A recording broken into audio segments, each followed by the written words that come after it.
is just always mysterious and surprising. You never know what's around the next corner. You never know what's around the next corner.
Et bonjour à tous. Bonjour tout le monde, bonjour Mickaël, bonjour Virgile, comment allez-vous? Salut tout le monde, ça va super. Très très bien, très sympa cette petite musique d'attente. T'as vu? La meilleure musique d'ascenseur du monde. Mika, est-ce que tu peux te présenter d'ailleurs un petit peu? Oui, et ben écoute, avec grand plaisir.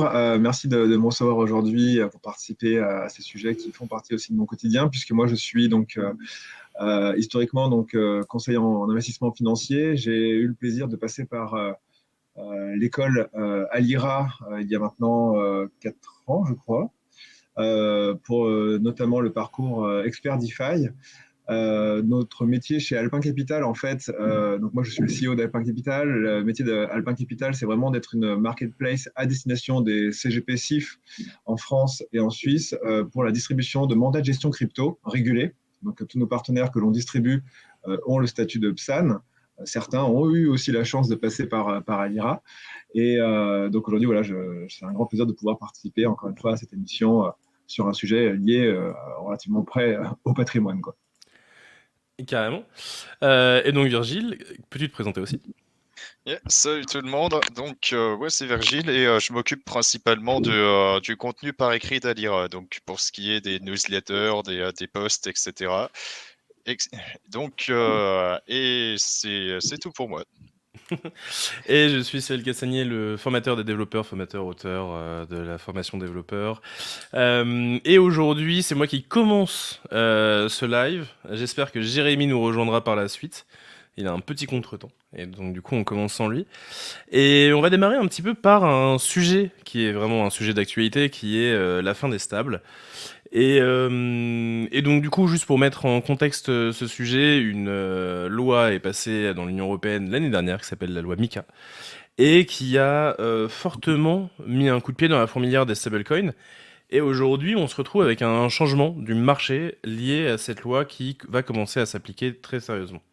Est-ce que Virgile, tu peux nous donner un petit peu plus de contexte dessus? Yes, alors pour ce qui est de MiCA, bah, c'est une réglementation qui est appliquée à l'échelle européenne, où en gros le but c'est de réguler pas mal de secteurs différents dans le domaine dans le domaine de la blockchain. Et là en l'occurrence, bah, on s'attaque au domaine des stablecoins, où en gros les règles imposées par MiCA sont assez simples dans le fond. C'est que les stablecoins qui sont backés par de la monnaie fiat doivent être collatéralisés au minimum à 1 euro, enfin à 1 1 point, ouais. dollar par 1 dollar de fiat par 1 dollar de stablecoin émis, et de maintenir une réserve d'actifs qui soit maintenue par un intermédiaire qui soit isolé des autres actifs. Et salut Jérémy. Salut à tous. Bienvenue. Et en gros, ce qui va se passer, c'est que pour toutes les plateformes d'échange, pour toutes les plateformes d'échange centralisées qui vont proposer des stablecoins, eh bien, il y a six stablecoins qui seront interdits, qui seront, enfin, en tout cas, il y aura interdiction pour les plateformes d'échange centralisées de proposer six stablecoins différents sur leur plateforme. Et alors on trouve un peu des stablecoins un peu marginaux comme le Frax ou encore le GUSD qui vient de la plateforme Gemini. Mais il y en a deux qui retiennent notre attention. C'est le DAI de MakerDAO et c'est l'USDT de Tether. En sachant que l'USDT à lui seul, il représente plus de 100 milliards de dollars en circulation. Donc voilà. Alors évidemment le règlement s'applique uniquement s'il y a une plateforme d'échange centralisée. Dans le cas des protocoles DeFi, c'est un peu plus dans le cas des protocoles DeFi, ils sont pas concernés, mais voilà, ce sont les plateformes d'échange centralisées qui devront retirer ces stablecoins de leur plateforme. Ouais, bah, il y a un truc qui est assez classique, moi, que j'ai tendance à dire dans un peu mes premiers cours quand on commence à parler des wallets et à pourquoi il y a un intérêt à avoir un wallet non custodial, donc les MetaMask que l'on peut utiliser ou ce genre de choses. C'est que en fait, les plateformes décentralisées ne font pas affaire aux lois de la même manière et forcément, quand on est une plateforme centralisée, on doit être régulé, on doit faire partie directement de la loi, directement des différentes instances dans lesquelles on exécute notre service. Et donc, cette loi MiCA qui est effective en Europe, elle, je présentais un petit lien, elle va indiquer justement cette idée de ratio de liquidité de 1 pour 1. Alors je rappelle, hein, les banques n'ont pas ce besoin-là, ils sont à 10% en gros, il me semble, le ratio de réserve. Les réserves d'actifs détenues par un tiers isolé d'autres actifs, en gros, vous faites pas n'importe quoi avec les actifs que l'on donne à ces stablecoins, enfin pour créer ces stablecoins. Une interdiction des stablecoins algorithmiques, d'où la nécessité d'ailleurs d'empêcher le Frax, qui est un stablecoin purement algorithmique. Et c'est notamment une loi qui est passée parce qu'on connaît l'existence de Terra Luna, donc du coup d'un stablecoin algorithmique qui a fait perdre beaucoup à la communauté crypto.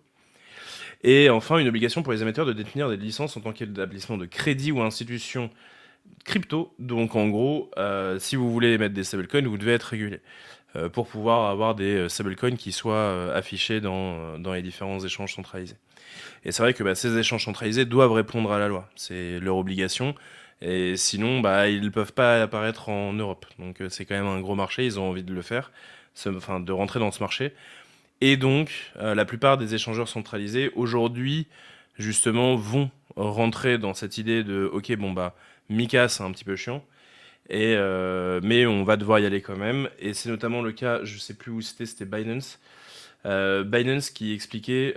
non, c'était Uphold, pardon, excusez-moi. Uphold, donc c'est le truc qui est en lien avec Brave, pour ceux qui utilisent Brave. Si vous voulez sortir vos cryptos, c'est notamment avec Uphold que ça marche. Et donc du coup, les 6 stablecoins algorithmiques dont on parle régulièrement, DAI, Frax, et ensuite les moins connus, ont été enlevés de Uphold, et donc tout ça était converti en USDC. Mais c'est intéressant pour le marché des stablecoins, ça. Que ce soit l'USDC qui gagne un petit peu de terrain. Vous avez une préférence sur USDC, USDT du côté, par exemple, je sais pas, de Alpin Capital? Est-ce que c'est le genre d'infos qui vous touche particulièrement? Alors, nous, ça nous touche notamment sur les investissements de clients qui font en crypto to crypto. C'est vrai que de manière assez intuitive, on faisait toujours en USDT, mais on avait effectivement la possibilité de faire les transferts crypto to crypto pour aller sur des mandats de gestion en USDC. Mais de manière assez intuitive, c'est vrai qu'on suggérait toujours aux clients de le faire en USDT parce que ça devenait une routine, l'USDT. Donc c'est vrai que c'est un petit peu déroutant à ce niveau-là. Après, c'est vrai que c'est quand même le Tether, c'est quand même, comme tu disais, capitalisé à 100 milliards de dollars, donc c'est 5% du marché global, c'est juste stratosphérique sur plus de 25 000 cryptos, quoi. Enfin, 25 000, sans créer une par seconde, tu me diras, mais c'est voilà, c'est plutôt dans les usages et les coutumes que c'est un petit peu. Faudra faire attention à pas dire USDT à la place du USDC. Mais après, au-delà de ça, j'ai envie de dire que c'est pas un gros événement pour notre activité à nous.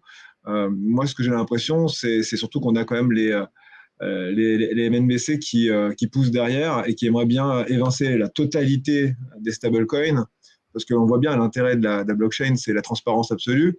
Donc d'avoir l'ensemble de la population mondiale qui travaille avec des monnaies nationales de banque centrale, bah, ça serait un meilleur contrôle sur la population. Donc ce qui arrive, en fait, était un peu prévisible, hein. Ouais.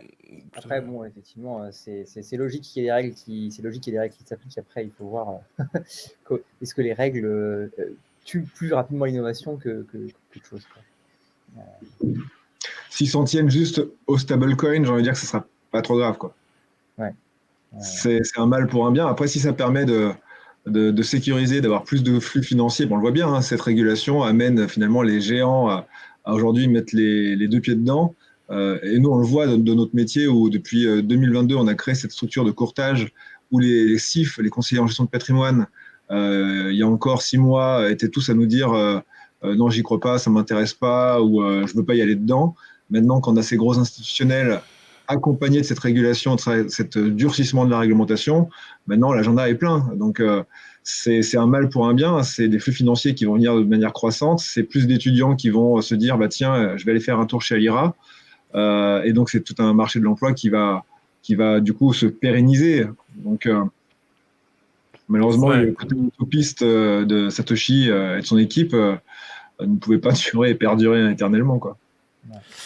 Et donc du coup justement je montrais exactement ce que tu disais Michael, c'est vrai que l'USDT en fait c'était devenu un classique pour tout le monde qui souhaite passer en stablecoin parce que la capitalisation boursière et donc du coup le côté un peu sécuritaire de la monnaie était extrêmement fort, avec plus de 100 milliards de dollars comme tu en parlais, était largement devant l'USDC qui lui n'était qu'à 32 milliards et évidemment les deux étaient largement devant tout le monde, dont notamment le DAI qui était à 5 milliards. Donc en fait, maintenant, ce qu'il faut se poser un petit peu comme question, c'est bah, si tout le monde passe de l'USDT à l'USDC, forcément, bah, ça fait les affaires de l'USDC qui va commencer à grimper pendant que l'USDT de Tether va commencer à diminuer. Ça, c'est en tout cas Après, ce qu'on peut imaginer. c'est pas tout le monde, hein, parce que l'Europe, ça reste un marché important, mais c'est pas le premier marché, quoi. Bien sûr, non mais je suis tout à fait d'accord avec toi. Il y a un vrai truc de, bah, c'est juste un marché qui est en place. Et du coup, il y a une question de Tikalis, est-ce que il y a un DPEG probable? Et c'est justement ce que j'allais dire, justement, c'est bah, en fait, c'est pas un si gros truc que ça aujourd'hui, parce que on se rend compte que malgré le fait que déjà il y a eu toutes ces annonces, en fait, la capitalisation boursière, elle a finalement augmenté sur les 30 derniers jours, et c'est pas très clair l'impact que ça a dessus. Donc voilà. Alors, pour résumer, alors, je partage une opinion personnelle sur les risques de DPEG, mais je pense de toute façon, dans ce secteur-là, c'est dur d'avoir autre chose que les opinions personnelles. En gros, les risques pour l'USDT, le problème, c'est qu'on ne sait pas exactement ce qu'il y a dedans, quoi. Les audits sont partiels au mieux, et du coup, on n'est pas à l'abri qu'un problème systémique vienne mettre par terre le PEG. Après, c'est aussi une capitalisation qui est tellement énorme par rapport au marché crypto que un certain nombre de gens pensent qu'en fait Tether est en gros too big to fail et que en fait les acteurs le sauveront et éviteront le DPEG. Sur l'USDC, le problème il se pose un peu différemment parce que l'USDC, on connaît les réserves qui sont détenues, c'est audité, je ne sais plus la fréquence, mais c'est audité quasiment tous les mois. De mémoire, c'est l'ordre de grandeur, il faudrait vérifier sur le site de Circle. Et d'ailleurs, tant et si bien que paradoxalement, c'est ça qui l'a fait DPEG il y a 1 an et demi à peu près. Quand sur un week-end, là, on n'était pas sûr si une banque allait faire faillite ou pas, et on n'était pas sûr de l'impact que ça allait avoir du coup sur les actifs qui étaient détenus par dans cette banque, Silicon Valley Bank de mémoire. Et où là, du coup, les gens se sont dit, ah, mais donc, si les actifs sont là et que du coup, la banque fait faillite, c'est le PEG de l'USDC qui est menacé. Mais moi, à titre perso, je pense que celle qui est tout en haut de la liste des PEG, c'est effectivement l'USDC. Et on parlait là, dans le chat de l'USDE, qui est le stable algorithmique, de Ethena.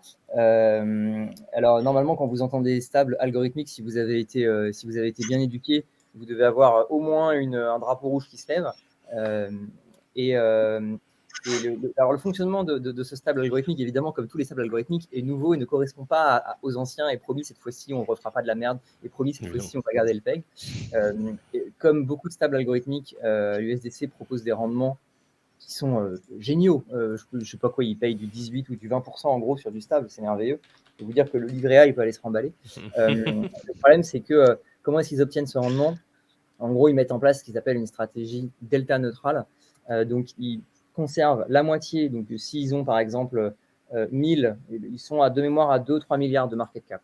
L'USDC, ça a Ouais, grandi 3 milliards. très vite. S'ils ont, mettons, 1 milliard, ou mettons 3 milliards, parce que c'est le chiffre, 3 milliards d'USDE, ils vont garder la moitié en actifs spéculatifs, genre de l'Ether ou du Bitcoin, positionnés en long. Donc, ils détiennent l'actif et ils misent sur sa valorisation à la hausse. Et ils prennent un pari baissier via un short sur la deuxième partie. Donc, en fait, quelle que soit la direction du marché, ils ont une position qui est neutre et qui permet du coup de maintenir une valeur constante. Et comment est-ce qu'ils font pour payer je simplifie un peu parce que le projet est assez compliqué, mais comment est-ce qu'ils font pour payer les rendements qu'ils payent? En gros, de deux manières. La première, c'est qu'ils redonnent une partie des récompenses qui sont issues du staking et du liquid staking, parce qu'en fait, ils ne détiennent pas de l'Ether directement, ils détiennent notamment des dérivés de l'Ether, du liquid staking Ether de Lido, par exemple. Et donc, ils payent le rendement de ça. Et puis, de l'autre côté, sur les positions baissières, en fait, quand vous prenez une position, quand vous prenez un short, et qu'il y a plus de gens qui sont longs sur le marché que de gens qui sont short sur le marché, les longs payent un fee au short. Et ça, c'est vrai 90% du temps, parce que le marché, en général, il y a plus de gens sur la crypto qui font des paris haussiers que des gens qui font des paris baissiers. Donc, 90% du temps, ça fonctionne. Tant que le marché est haussier, tant que le consensus de marché est d'accord pour dire qu'il faut être plutôt long que short, ça marche, et ils peuvent payer 19%. Le problème, c'est le jour où le marché se retourne, ils n'ont pas du tout une position claire sur, en fait, qu'est-ce qui se passe, comment ça impacte leur taux, parce que quand le marché se retourne, c'est l'inverse, c'est les gens qui sont short qui payent des commissions aux gens qui sont longs. Et du coup, cet argent, d'où vient-il? Je pense que Internet money. vous avez la réponse. Donc ces trucs-là, c'est intéressant parce que c'est une stratégie. Moi, c'est les stratégies boursières et de gestion du patrimoine tu me diras ce que tu en penses, Mickaël, ça m'intéresse, mais que je déteste le plus. C'est-à-dire, c'est celles qui marchent bien plus, genre ça te fait des bons rendements plus, genre 18, c'est quand même pas mal, tu vois. 90% du temps, et les 10% du temps où ça échoue, et si tu les gardes suffisamment longtemps, ça finit toujours par échouer, et ben ça va à zéro. Et pour moi, c'est les plus grands destructeurs de patrimoine qui existent dans la conservation de crypto, dans la conservation d'actifs. Et j'essaie de fuir ça comme la peste. Et tu vois, quitte à avoir si tu veux avoir du 18%, du 20%, eh ben, achète de l'Ether, achète du Bitcoin, entre guillemets, sous-moi pas.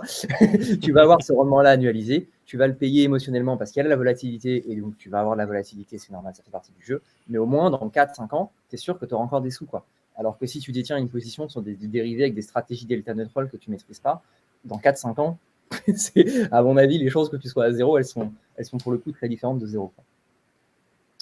Voilà. Ouais. Je pense que tu as tout dit. C'est un petit peu les dérives de la finance traditionnelle qui s'invitent à la table du marché de la finance décentralisée, hein, de manière assez claire. Et l'ingénierie financière, on est qu'à son début, à mon sens. Et je pense que le temps avant qu'on ait de la titrisation de dette à travers la crypto n'est qu'une question de semaines. Ça me semble évident. Ça correspond un petit peu à ce qu'on avait à l'époque, il y a 10-15 ans, dans le marché de la finance traditionnelle, au crédit offensif, où finalement on emprunte pour spéculer, et puis quand la mer se retire, bon bah voilà, vous connaissez la suite, quoi. Hein. Donc qu'est-ce qu'on peut conseiller à Jean-Charles qui nous demande qu'est-ce qu'on peut faire de vos USDT sur Binance, sur CoinHouse, etc. Alors déjà, moi je suis pas convaincu que le marché spot soit interdit fin juin là. J'ai l'impression que non, y compris sur ces places-là.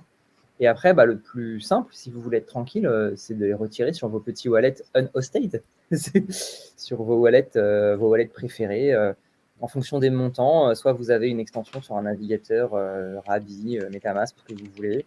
Et si vous avez des montants plus significatifs, et vous, entre guillemets, vous montez en gamme dans votre modèle de sécurité. Vous avez un ledger, puis 2 ledgers, puis 3 ledgers. Donc, ouais. Il y a aussi le truc un peu simple, si on a envie de rester sur les plateformes un peu classiques. En effet, vous pouvez aller sur Circle, on en a parlé. c'est aujourd'hui celui qui est le plus proche des institutions et le plus à même de pouvoir rester en place parce qu'ils répondent à l'ensemble des catégories. Rappelle l'USDT, pourquoi il est à risque par rapport à Mika, c'est parce qu'en effet, il est peu clair sur les réserves qu'ils ont. Et de fait, le ratio 1 pour 1, il n'est pas prouvé. Et c'est parce qu'il n'est pas prouvé qu'aujourd'hui, les plateformes se disent, bon, bah, on va devoir le retirer très certainement. Donc en effet, ça dépend des plateformes. Comme j'ai montré, c'était Uphold qui l'avait retiré. Mais Binance et Kraken et CoinHouse vont peut-être suivre en fait s'ils se retrouvent obligés à cause de Mika. Donc voilà. Ouais, et Jean-Charles demande là si tu peux garder tes USDT, bah, enfin on-chain, tu fais ce que tu veux, hein. A priori, Mika, c'est seulement les plateformes centralisées qui sont concernées. Donc ouais, si t'es dans la DeFi et que tu utilises des plateformes d'échange décentralisées, genre Uniswap ou même Maverick, il y a absolument aucun souci. Tu peux chercher des USDT et tu peux les avoir sans problème. Par contre, ce qui va se passer, c'est si tu vois, tu retires des USDT là maintenant en te disant ah mon Dieu, il faut que je retire mes USDT parce que je sais pas l'environnement, machin, je sais pas si je pourrais encore les retirer demain, tout ça, et je veux absolument des USDT. Tu les retires, tu les gardes sur ton wallet unhosted pendant genre 1 an, 2 ans, 3 ans, 4 ans. Dans 4 ans, le paysage réglementaire a évolué et tu n'as plus aucune plateforme qui est accessible. Je fais un scénario un peu noir, mais c'est pour donner l'idée. Hein. Tu n'as plus aucune plateforme en Europe à laquelle tu peux avoir accès qui te prend tes USDT. Bon, bah, ça va pas être très grave en fait. Tu vas les avoir sur ton wallet.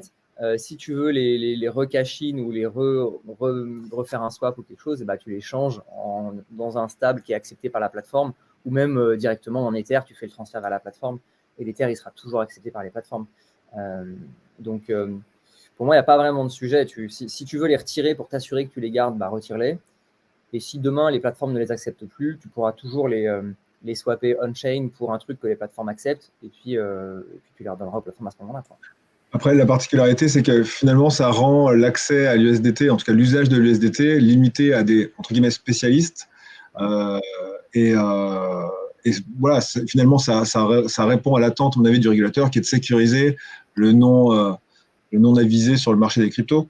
Donc, mais par contre, effectivement, ce côté, si tu n'as pas de VPN, tu ne pourras pas t'en défaire, c'est quand même un vrai risque, à mon avis.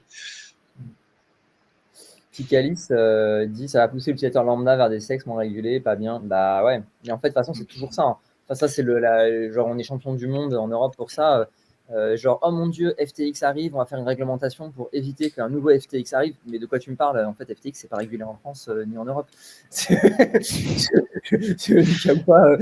n'aurait rien changé si tu veux à FTX. Donc, commence à m'expliquer que FTX avec ta réglementation. Honnêtement, quitte à faire l'avocat du diable, je trouve que retirer l'accès au DAI et à l'USDT, c'est pas si déconnant que ça, parce que Tether, historiquement, alors c'est vrai que Tether s'en est toujours sorti quand ils étaient en galère, mais ils ont jamais été très transparents sur leur façon de faire et ils se sont fait taper sur les doigts plusieurs fois de suite à cause de ça. Et du côté ça sent le sucre de ouf. Et du côté de MakerDAO, quand on regarde le DAI, ou en tout cas la façon avec laquelle le DAI est composé, il y a de moins en moins de crypto qui collatéralisent le DAI en fait. Il y a de plus en plus d'actifs, notamment des bons du Trésor américain, qui permettent d'émettre des DAI, et ça, en termes de collatéral, déjà c'est en dehors de la blockchain, donc c'est un risque en soi. Et puis surtout, la gouvernance de MakerDAO fait un peu ce qu'elle veut quand ça lui chante. Donc ouais, pour l'utilisateur lambda qui est pas spécialement initié au risque impliqué par les protocoles DeFi et notamment sa gouvernance, c'est intéressant. Après, je suis d'accord avec vous. C'est vrai que quand on regarde les stablecoins qui sont mis sur liste noire, ça donne une idée des chouchous qu'ils veulent mettre en avant. Donc ouais, faut voir si ça va pas tuer l'innovation. Ouais. Après, je ne vois pas en quoi privilégier un USDC où tout est transparent vis-à-vis d'un USDT où tout est opaque tue l'innovation. Au contraire, c'est un frein à l'innovation que d'avoir de la défiance dans l'écosystème. Et là, l'USDT, en l'occurrence, c'est une défiance inouïe. Ils savent qu'on a cette volonté d'avoir de la transparence sur les réserves. Ça a toujours été un sujet, on va dire, de défiance, même nous, dans la finance traditionnelle, avec les CIF qui disent, mais qui garantit, qui machin. Et à la question qui garantit et où en sont les réserves, on ne peut pas apporter de réponse. Et comment tu veux créer de la confiance avec un acteur comme ça qui est un risque systémique?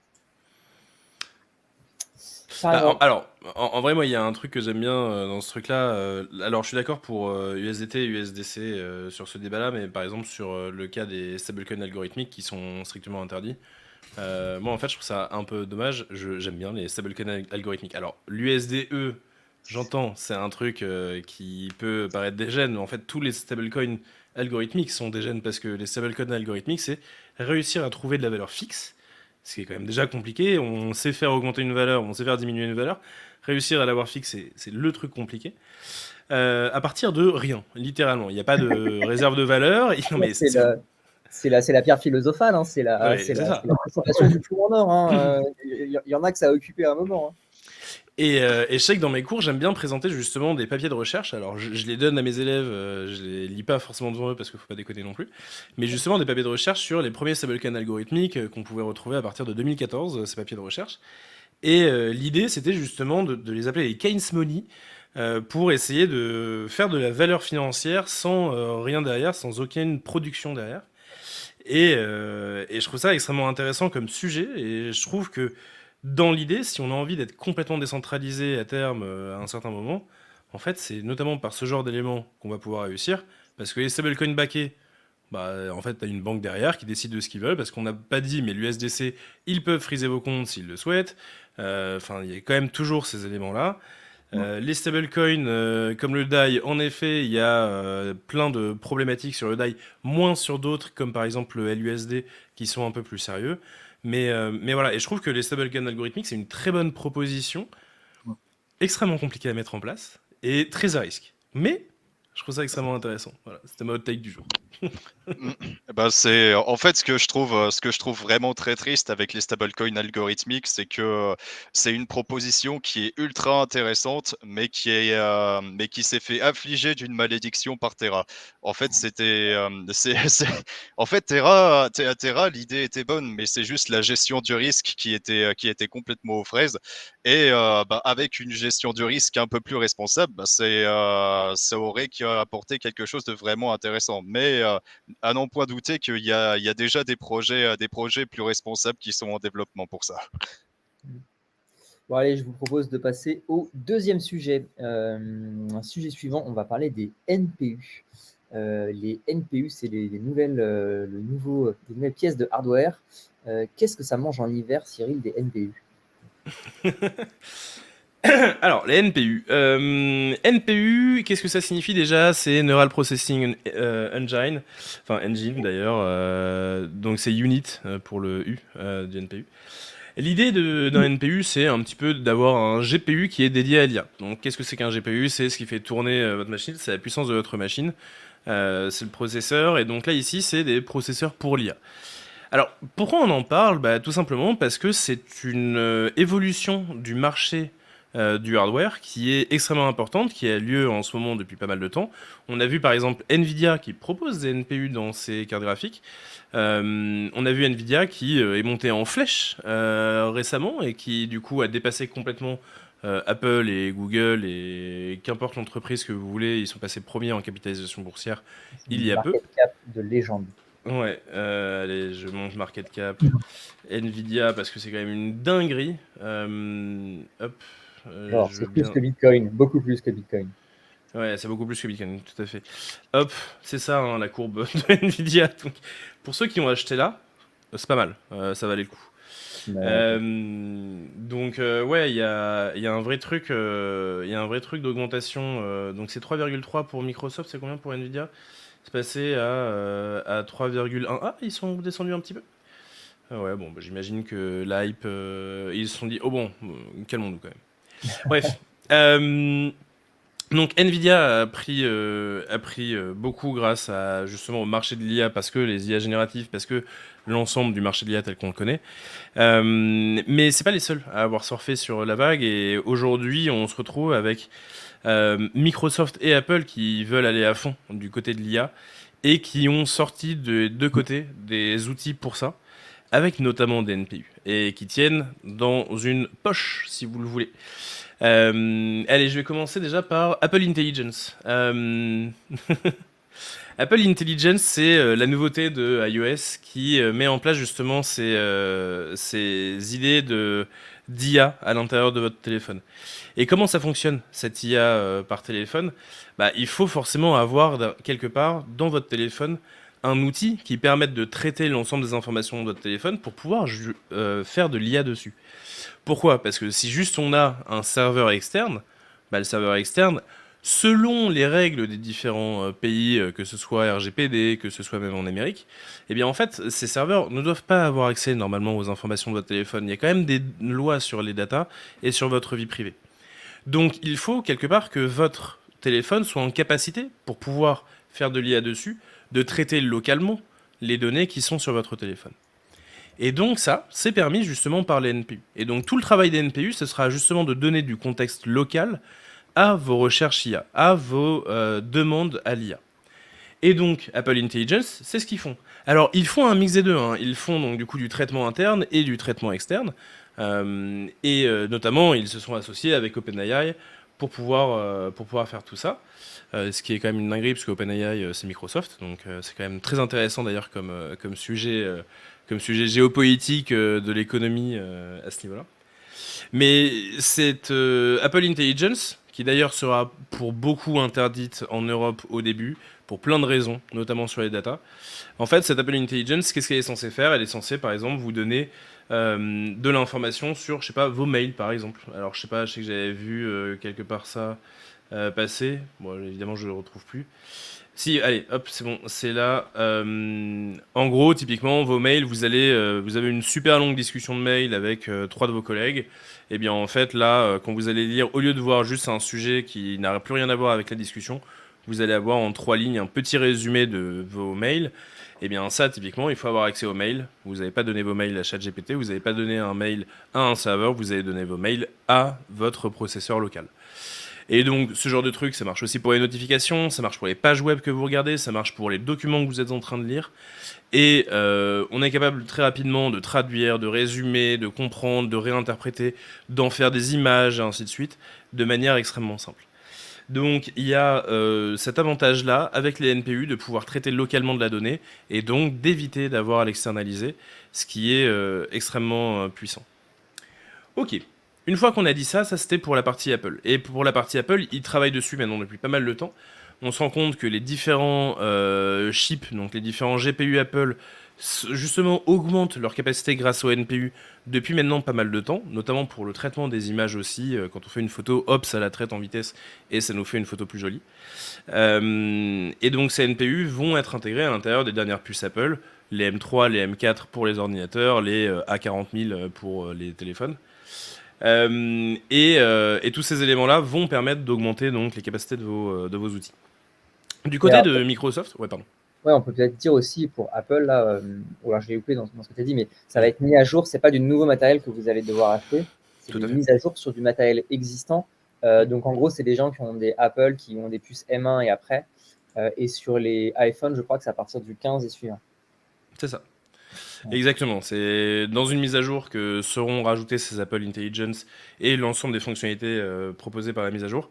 Et encore une fois, en Europe, pour l'instant, Apple fait de l'excès de zèle en supprimant ces capacités-là, en supprimant ces éléments-là de la mise à jour, pour plein de raisons, et notamment comme ils externalisent une partie des données, le traitement RGPD doit faire son travail, et ils ont préféré juste enlever complètement la mise à jour en Europe, enlever complètement l'Apple Intelligence en Europe, plutôt que de négocier aujourd'hui avec justement les instances européennes à ce niveau-là, ce qui est vraiment de l'excès de zèle, et tout le monde parle de ça en disant peut-être que c'est juste Apple qui essaye de faire du pied de nez à l'Europe qui les contraint depuis maintenant trop longtemps.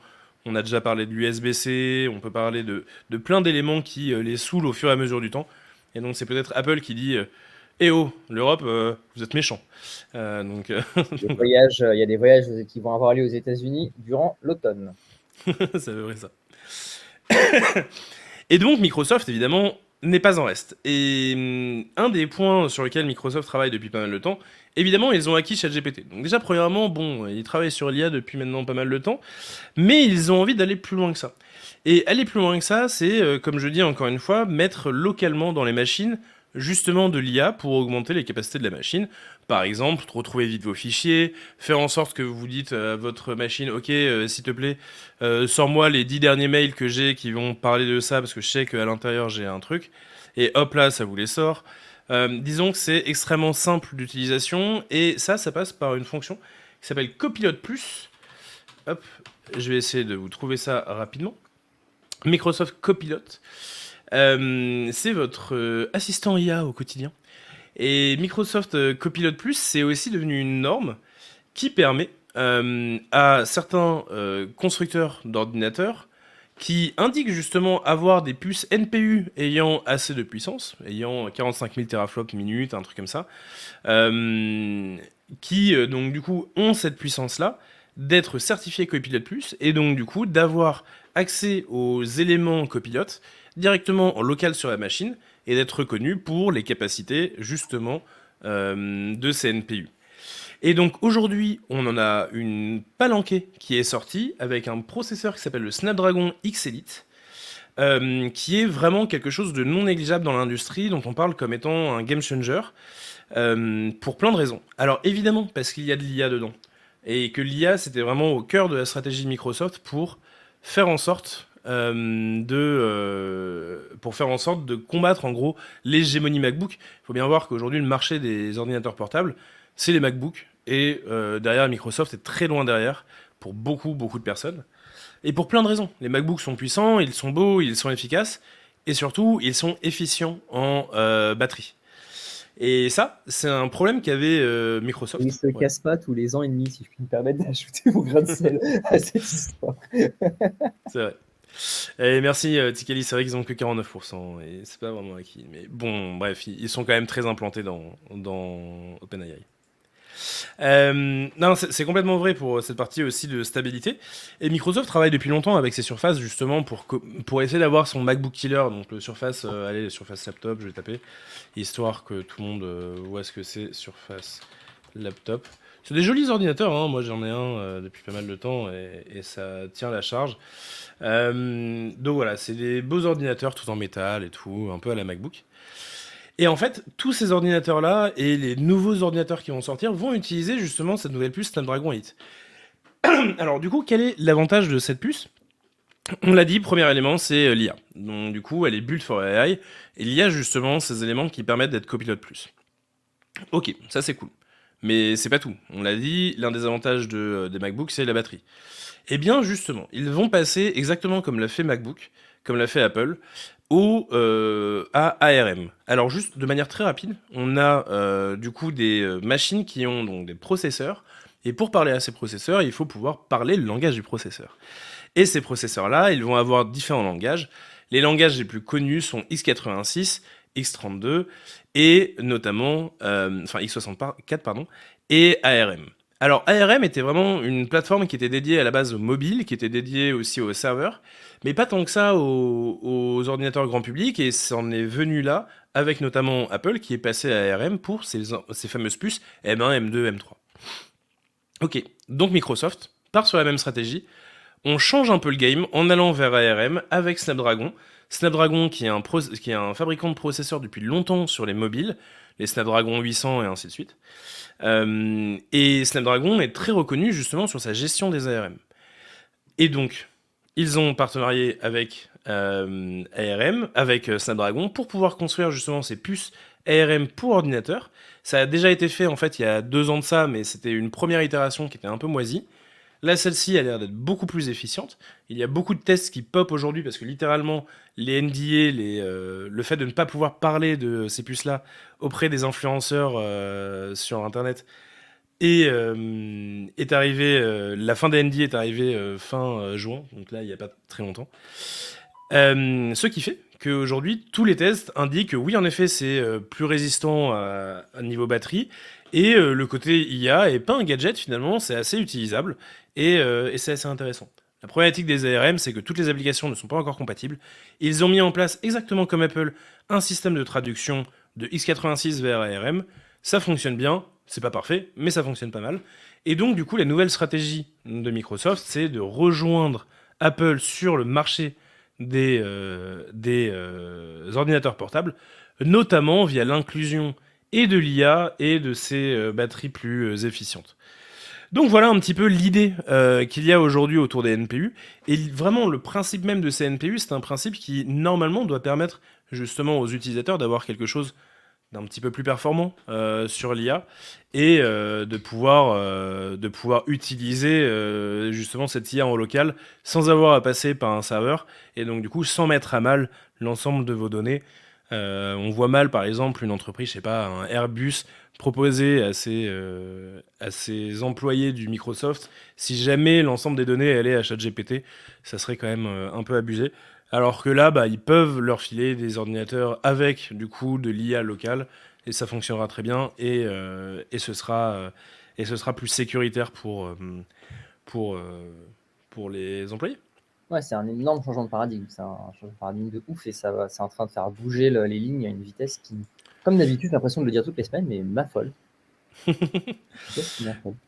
Ouais, ça sera intéressant de voir aussi à quel point c'est suivi. Donc, à quel point c'est suivi du côté de Microsoft, c'est voir à quel point les développeurs vont aller justement sur le côté ARM.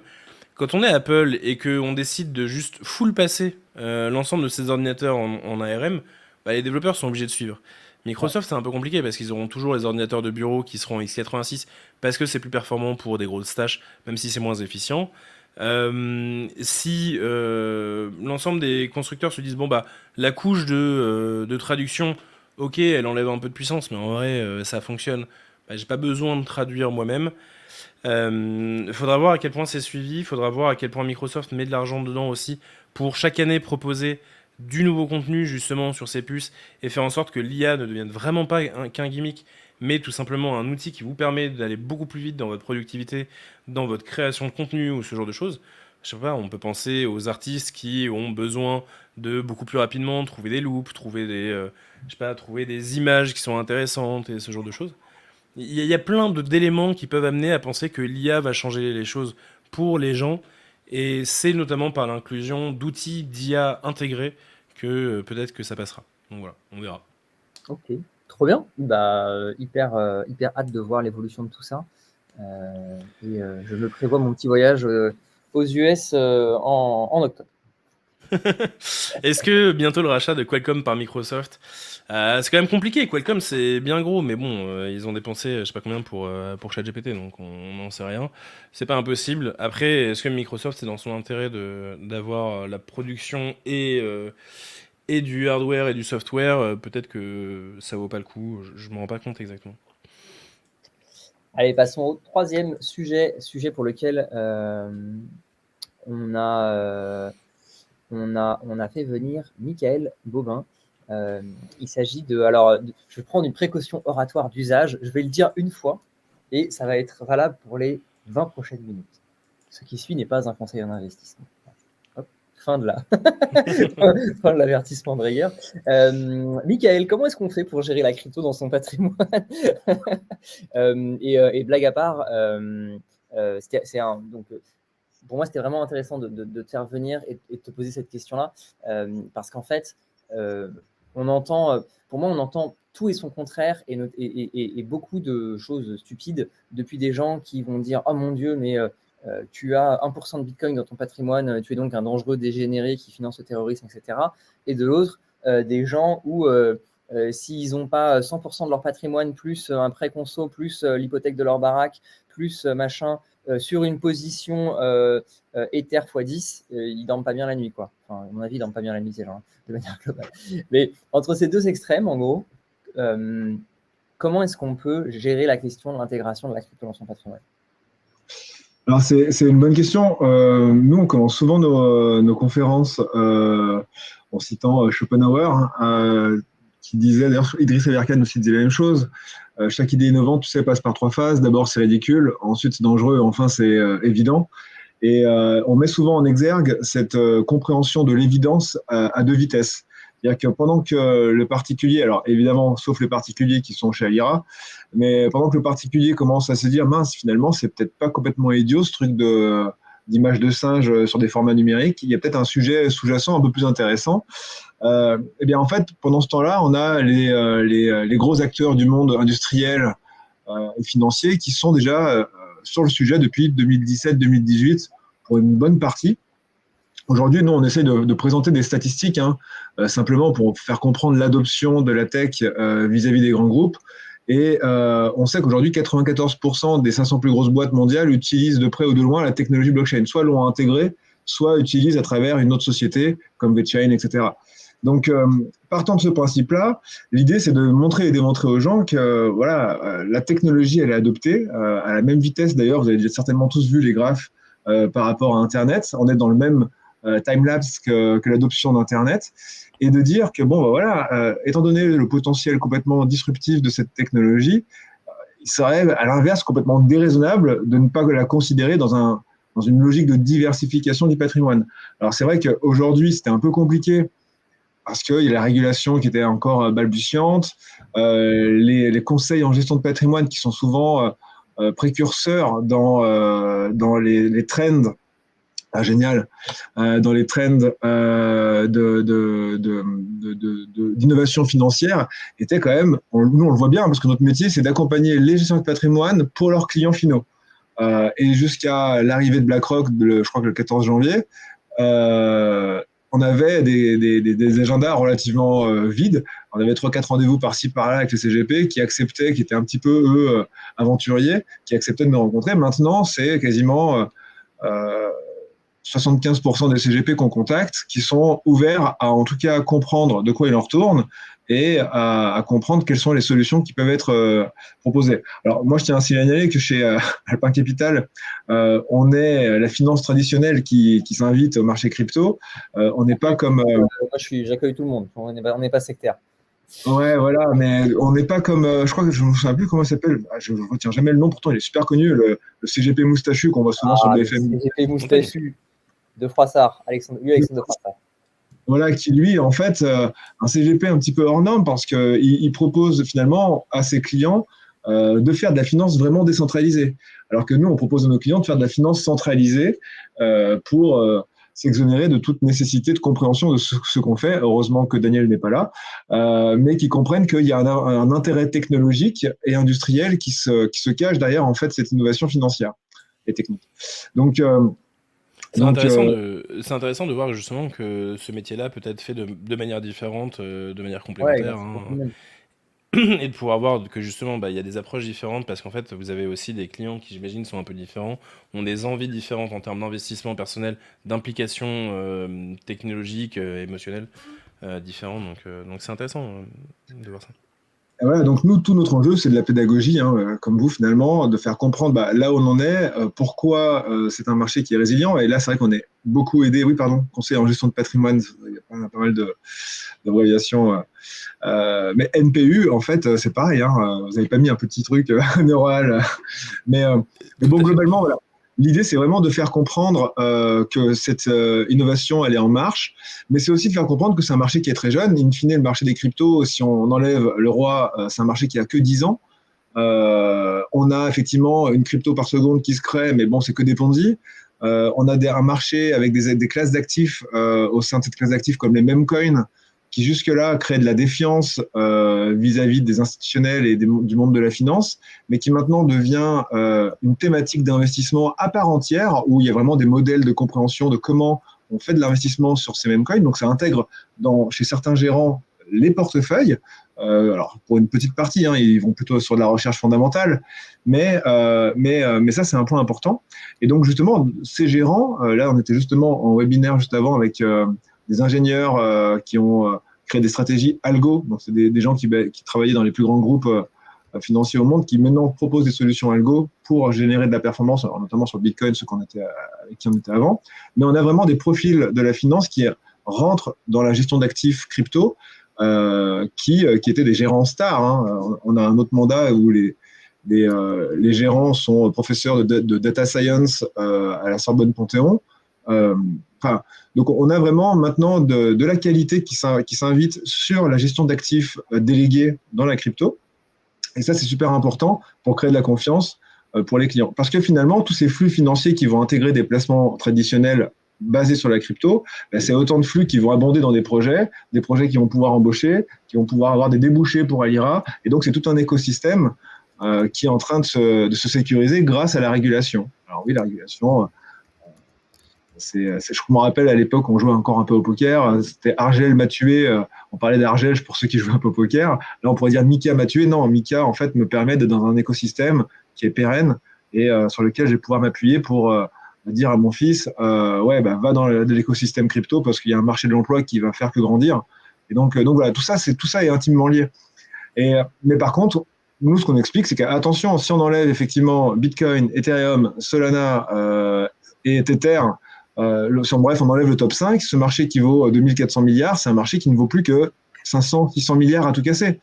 Et 500-600 milliards, c'est 0,4-0,5% du marché action monde.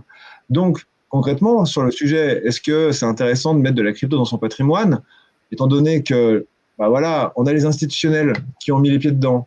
Tout ce qui est RWA commence à prendre de l'ampleur. Vous avez vu des obligations souveraines qui sont tokenisées. On a la régulation, bref, tout ça qui prend de l'ampleur. D'imaginer qu'à horizon 10 ans, ce marché puisse croître de 3 ou 4 fois la valeur actuelle, je ne pense pas que ça relève de Madame Irma que de penser cela. Donc nous, c'est ce qu'on essaye d'expliquer au CGP, dire voilà, il y a un vrai potentiel de croissance.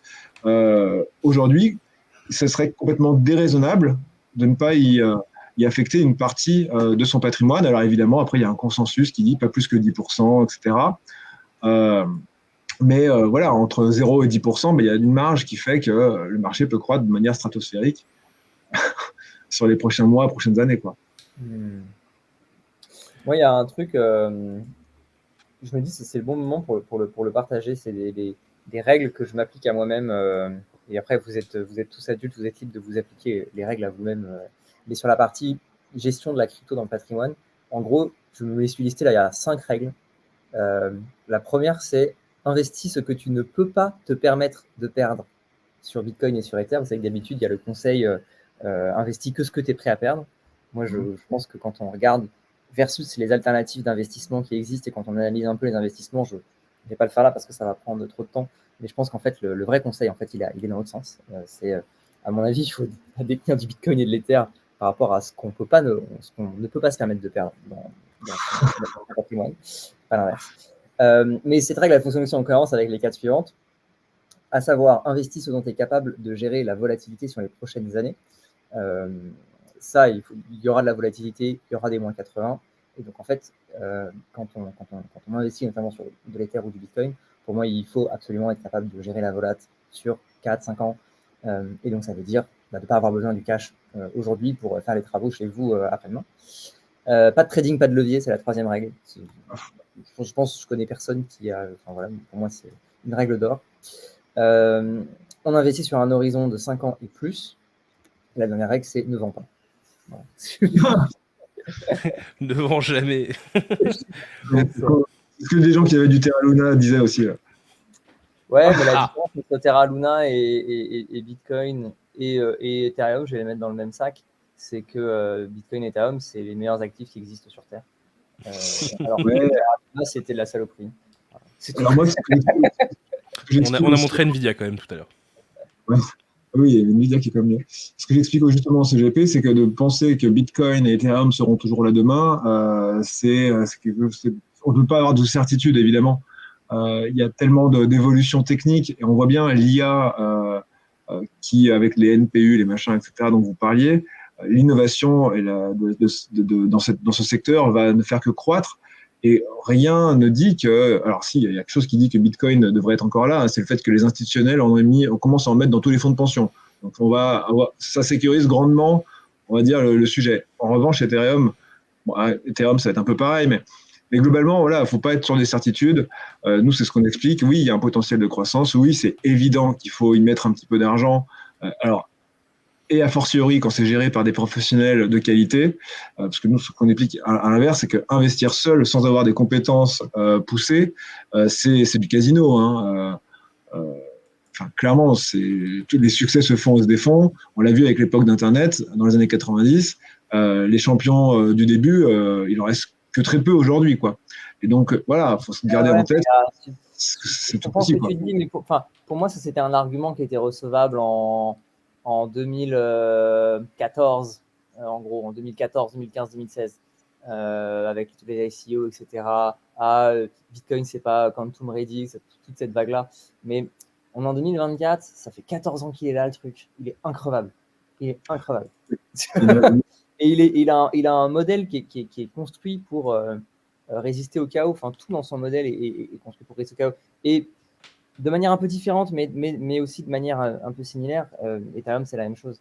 Moi, sur des longues durées, je serais extrêmement surpris. Alors, ceux qui me connaissent savent que je suis bayésien, donc je n'ai de certitude sur rien. Je n'ai que des niveaux de surprise par rapport à des événements qui se produisent, quoi.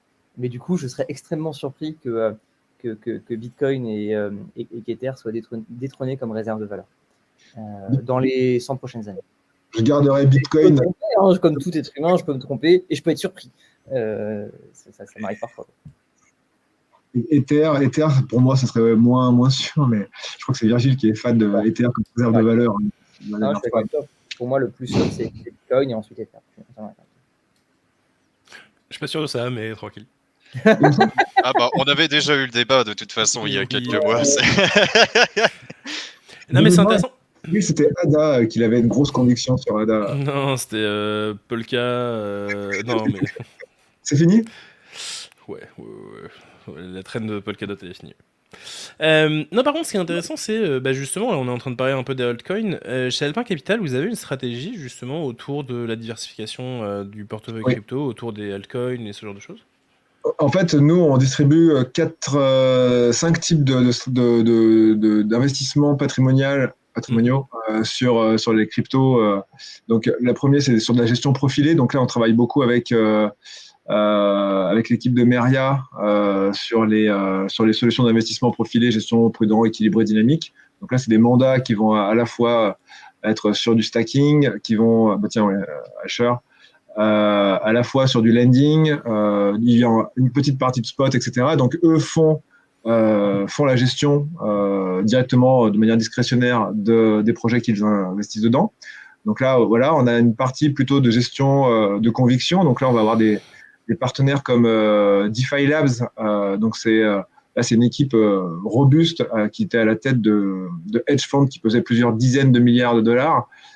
Qui se sont du coup invités, on va dire, dans le monde de la gestion d'actifs en crypto. Et donc, ils vont avoir des mandats qui sont soit longues, soit des mandats qui sont long-short. Et du coup, ça va permettre effectivement de pouvoir se positionner dans des contextes de marché. On sait que le marché est très cyclique. Donc, nous, typiquement, dans les documents d'aide à la distribution qu'on propose au CGP, donc au Conseil en gestion de patrimoine, on a justement des allocations type pour les marchés haussiers et des allocations de type pour des marchés baissiers. Bien sûr. Donc, dans les marchés baissiers, on va avoir des fonds, des mandats, pardon. Techniquement, ça s'appelle des mandats, qui peuvent être plutôt long short, c'est-à-dire qu'ils sont complètement neutres. Peu importe le sens du marché, on va pouvoir faire de la performance, ou alors vraiment des mandats algo. Effectivement, dans des mandats, dans des cycles comme celui dans lequel on est, où ça va pousser relativement fort, une fois les fameux 100 jours d'après halving passés, effectivement, on va plutôt s'orienter vers des mandats de conviction où on va aller chercher vraiment le trend haussier, quoi. Donc, concrètement, l'idée, c'est de toujours proposer de la diversification. Alors, par définition, bien souvent, les mandats sont diversifiés, surtout quand on est sur des mandats de conviction. Mais l'idée, c'est vraiment quelqu'un qui va mettre un billet, on va lui proposer d'investir sur 4 mandats différents. Pour la simple et bonne raison, c'est qu'il suffit qu'il y en ait un qui fasse, on va dire, 25% de moyenne de performance sur 5 ans pour couvrir la défaillance totale des 3 autres. Et donc, globalement, 25%, hormis les mandats en stacking sur des stablecoins, tous les font en moyenne sur 5 ans, quoi. Donc, ça permet de sécuriser l'investissement et le risque de défaillance totale d'un mandat est, pour ainsi dire, quasiment nul, quoi. Donc voilà, la diversification, même quand on est diversifié, on rediversifie un peu plus. Mais bon, globalement, voilà, on est sur des objectifs de performance qui sont, entre guillemets, relativement faits par rapport à ce que vos étudiants sont capables de faire. C'est-à-dire que nous, le prudent, on va avoir un objectif entre 20 et 50% de moyenne par an. Le dynamique, entre 50 et 180% de moyenne par an sur 5 ans. Quand même. Oui, C'est pas mal, hein. C'est mais intéressant. typiquement, vous, les élèves, s'ils se mettent sur des airdrops, sur des machins, sur des trucs, Ouais. globalement, ils vont aller faire plus. Par contre, il faut avoir le temps. Si tu es au chômage et que ça à foutre, oui, tu vas faire mieux. Par contre, nous, c'est des clients patrimoniaux qui ont des métiers à côté et qui peuvent se satisfaire d'un 20-30% à risque égal avec un fonds patrimonial qui ferait 10% pour le même risque pris, quoi. Non, mais clairement, c'est intéressant de pouvoir avoir justement ces outils-là à disposition. On parlait la semaine dernière de stratège côté DeFi, là c'est côté institutionnel et c'est aussi intéressant d'avoir Et voilà. des outils, quoi. Et notre rôle, évidemment, c'est de vérifier que les grands équilibres patrimoniaux ne sont pas remis en cause par l'investissement. Comme disait Jérémy, voilà, si vous mettez 50 000 euros en crypto, nous, on va s'assurer que maman, elle ne mette pas une brassée au retour parce que le marché a fait moins 50 et que l'argent des vacances est parti en fumée, quoi. Zut.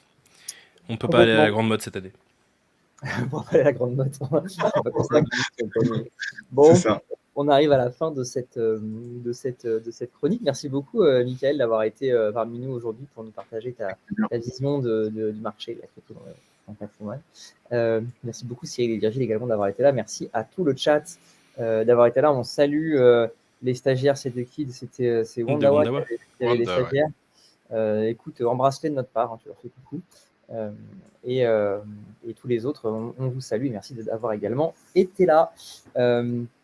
À très bientôt, prenez soin de vous.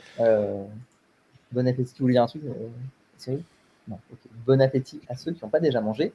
Et si vous voulez vous former à la blockchain, à l'IA, vous savez où aller, à lira.fr. À bientôt. À la semaine prochaine. Salut tout le monde. Salut.